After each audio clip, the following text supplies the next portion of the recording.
पूरे देश में देश के प्रधानमंत्री द्वारा पूरे देश भर में इस तरह के कार्यक्रम चलाए जा रहे हैं। इस कार्यक्रम के जरिए कभी कभी हमारे समझ में नहीं आता कि रेलवे बोर्ड क्या कर रहा है।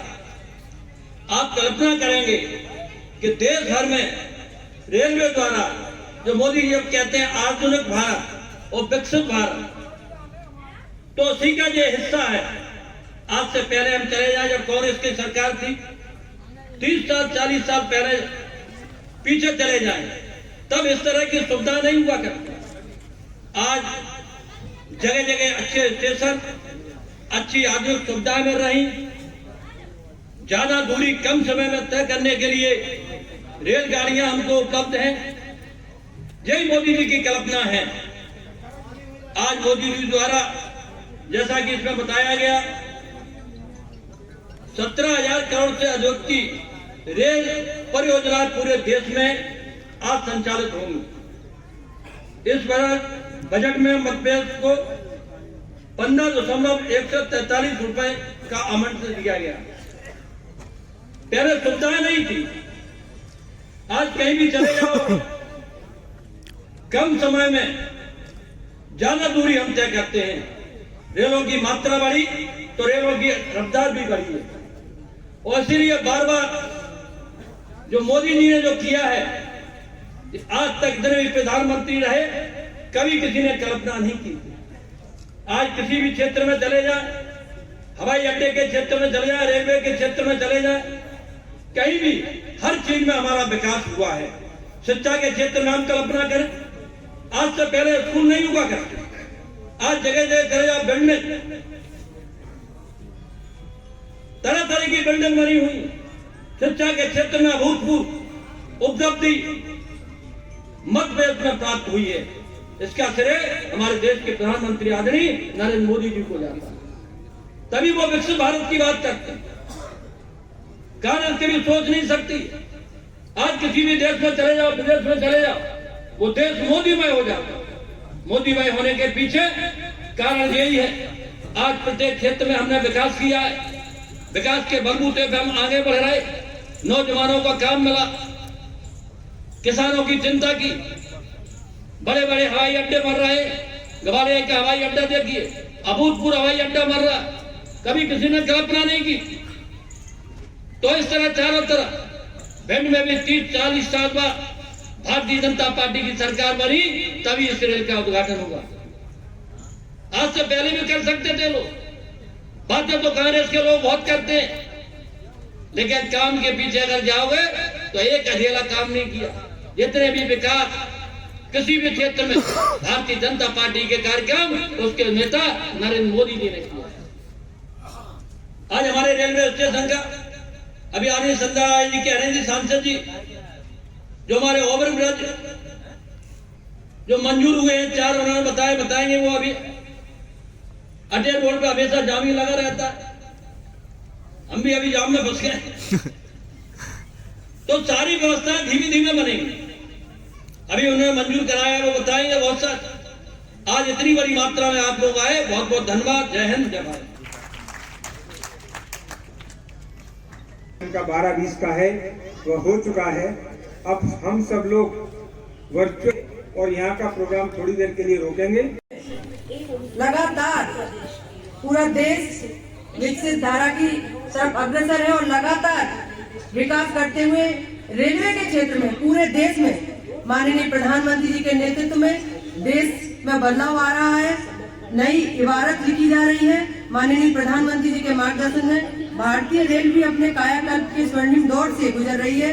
बीते 10 वर्षों में माननीय प्रधानमंत्री जी के अथक प्रयासों एवं इंफ्रास्ट्रक्चर निर्माण पर दिए गए विशेष जोर के कारण आज भारत पूरी दुनिया में सबसे तेजी से बढ़ रहा है, जिसमें हमारा बढ़ता हुआ रेल नेटवर्क की प्रणाली, जिसमें मध्य प्रदेश की बात करें तो इस वर्ष रेल बजट में हमारे राज्य को केंद्र सरकार द्वारा रिकॉर्ड 15,100 करोड़ से अधिक बजट आवंटित किया गया है। साथ ही राज्य में अब नई कई वंदे भारत ट्रेनें चल रही हैं। राज्य में रेलवे स्टेशनों का कायाकल्प हो रहा है।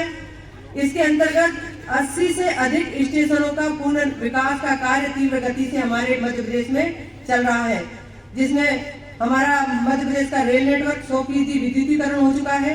राज्य बीते 10 वर्षों में प्रति वर्ष औसतन 311 किलोमीटर रेल नेटवर्क का विस्तार हुआ है, जो कि 2009 और 14 की तुलना में लगभग 2 गुना है। वहीं बीते वर्ष 23-24 में जो रिकॉर्ड 1000 किलोमीटर से अधिक रेलवे ट्रैक बिछाए गए, जिसमें हमारा भिंड और दतिया का भी लगातार जो अधूरा काम था वो विद्युतीकरण हुआ।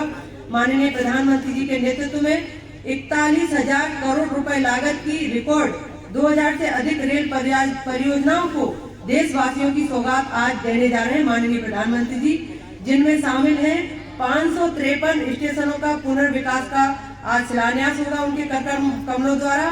साथ ही 1500 रोड ओवरब्रिज एवं अंडरपास का शिलान्यास लोकार्पण आज माननीय प्रधानमंत्री जी देश को समर्पण करेंगे और साथ ही पुनर्विकसित स्टेशनों का आज उद्घाटन करेंगे, जिसमें हमारा भिंड भी है और दतिया भी है।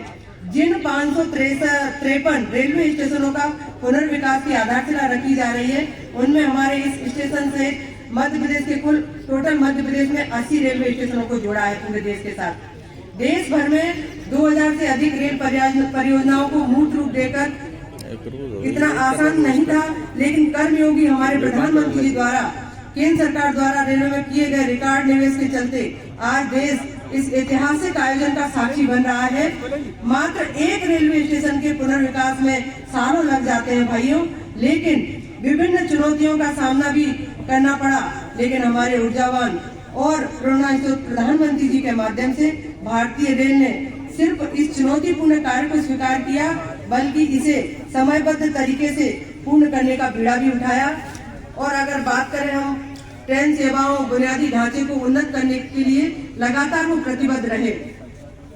आपको जानकर बड़ी प्रसन्नता होगी कि हमारे माननीय प्रधानमंत्री जी द्वारा आज, जैसा कि मैंने पूर्व बताया, 554 स्टेशन हैं, 1585 इसमें रोड ओवरब्रिज अंडरपास, जिनका आज यहाँ वो भूमि पूजन शिलान्यास करने वाले हैं हमारे। जिसमें अगर भिंड दतिया की बात करें, जो कि लगभग नवीन ट्रेनों के ठहराव भी प्रारंभ हो चुके हैं, वो विद्युतीकरण होने के बाद हुआ है। पहले ये सारे संभव नहीं थे, लेकिन पूरा विद्युतीकरण भी हुआ।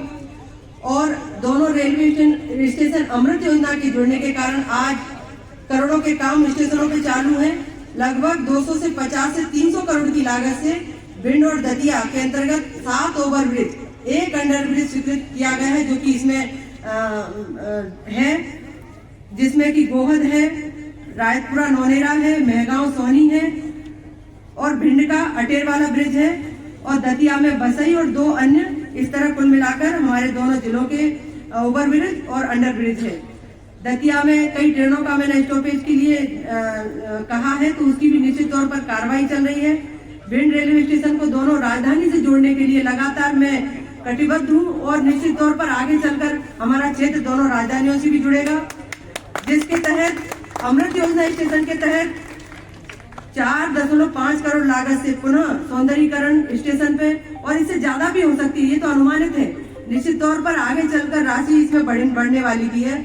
उसके अंतर्गत चाहे निकासी द्वार हो, चाहे लाइटिंग हो, चाहे प्लेटफार्म हो, चाहे अतिरिक्त शेड का काम हो, 12 मीटर FOB फुट ओवरब्रिज, आधुनिक संकेतिक नवीनीकरण, पोस्ट डिस्प्ले, इस तरह के तमाम तरह के कार्य हमारे दोनों रेलवे स्टेशनों पर चल रहे हैं।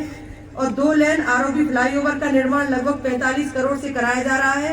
साथ ही अन्य आरोग्य जैसे सोनी, गोहद, नौनेरा, रायतपुरा, ये दतिया के 3 ब्रिज, इनको भी मंजूरी मिल गई है। जल्द ये भी प्रगति की ओर कार्यरत होंगे। इसके अलावा गुड सेट का काम हो किसानों के लिए, जो कि माल गोदाम, वो भी बहुत अच्छे से बन रहा है। और व्यापारी कक्ष, लेबर सेट आदि ये कार्य भी प्रगति पर है। लगातार चौड़ीकरण हो रहा है।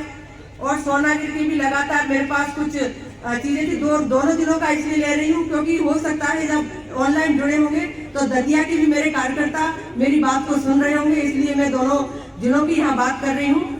और लगातार चाहे सोनागिर पे कई ट्रेनों के स्टॉपेज का मामला हो, सोनागिर स्टेशन का मामला हो, वहाँ भी सुधार के लिए मैंने लगातार प्रयत्न किया है।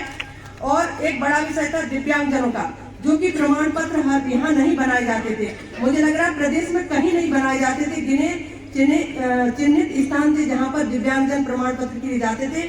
लेकिन मेरे एक आग्रह से हमारे भिंड को भी यहाँ प्रमाण पत्र सप्ताह में 2 या 3 दिन बैठते हैं, उनको कहीं अन्य जाने की जरूरत नहीं पड़ती। हमारे दिव्यांग भाइयों को ये सुविधा की गई है और इसी तरह सभी स्टेशनों पर ये सुविधाएं की गई है।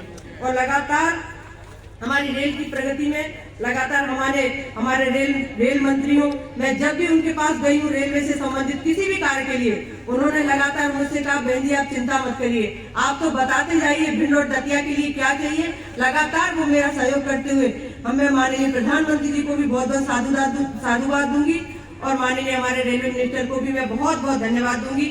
और उसी दिशा में लगातार अगर भिंड और दतिया लोकसभा की मैं बात करूं तो चाहे हमारा वेटनरी महाविद्यालय हो, वो लगातार नौनेरा दतिया में बन रहा है 365 करोड़ का। लगातार मेडिकल कॉलेज वहाँ स्थापित हो चुका है। हमारा भिंड के लिए मेडिकल कॉलेज स्थापित स्वीकृत हो चुका है। आगे चलकर वो भी हमारे बीच बनने की प्रगति पर है। उसी तरह अगर हवाई पट्टी की बात करें तो 125 करोड़ की लागत से दतिया में हवाई पट्टी का काम वो भी प्रगतिरत है, वो भी चल रहा है। नेशनल हाईवे की अगर हम बात करें तो 34 करोड़ की लागत से हमारा NH नगर बाईपास पेवर शोल्डर सहित 34 करोड़ का वो भी स्वीकृत हो चुका है। 552 NH लगभग 179 करोड़ की लागत से 4 बाईपास है, जिसमें भिंड भी है, मेहना भी है, लहार भी है, दबो भी है और भांडेर भी है। और भिंड दबो से NH 552 पर जवासा मुरलीपुरा तक 21 किलोमीटर की नया हाईवे स्वीकृत लागत 348 करोड़, जो कि अभी कुछ ही दिन पहले माननीय गडकरी जी महोदय जी ने उसका शुभारंभ किया। उसी तरह चाहे अटल एक्सप्रेस वे की बात हो, वो अभी किन्हीं कारणों से रोका गया है क्योंकि थोड़ा जमीन किसानों की थी, लेकिन आगे चलकर वो बेहद से होकर निकले, उसकी सरकार तैयारी कर रही है, तो वो भी आगे चलकर हमको आगे की प्रोसेस उसकी भी हमें मिलेगी। इसी तरह लगातार हमारा ग्वालियर से लेकर भिंड इटावा मार्ग हो, वो भी उसका DPR लगभग कंप्लीट की ओर है। मैं माननीय गडकरी से मिली थी तो उन्होंने मुझे यही कहा कि दीदी आप तो ये कहना अपने क्षेत्र की जनता जनार्दन से सबसे कि पुनः सरकार जब बनेगी 2024 में और जब काम चालू होगा तो मई में इस रोड का मैं भूमि पूजन करूंगा।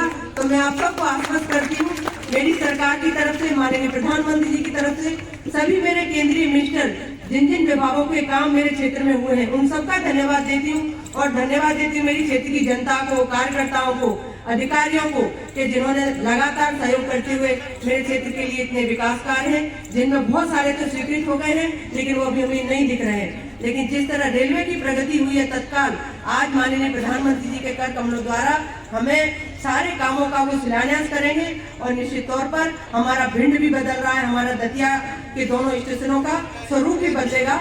जब ये बनकर तैयार होंगे तो जिन्होंने भिंड और दतिया अभी देखा है और वो 1-2 साल बाद अगर भिंड दतिया को देखेंगे तो निश्चित तौर पर बदलाव मिलेगा स्टेशन के क्षेत्र में। और लगातार विभिन्न काम है जो मैं कह नहीं पाई हूँ, वो भी धीरे धीरे आपको दिखेंगे यहाँ, लेकिन जो मोटे मोटे काम थे मैंने सब बताने का प्रयास किया है। हमारे बीच कुछ ही देर में माननीय प्रधानमंत्री जी के माध्यम से हम सबको उद्बोधन सुनने को मिलेगा। मैं आप सबसे आग्रह करूंगी, जब माननीय प्रधानमंत्री जी अपनी बात कहें तो हम गंभीरता से उनके एक एक शब्द को सुने, क्योंकि जब माननीय प्रधानमंत्री जी कुछ कहते हैं तो बहुत बड़ा संदेश देते हैं वो हम सबके लिए।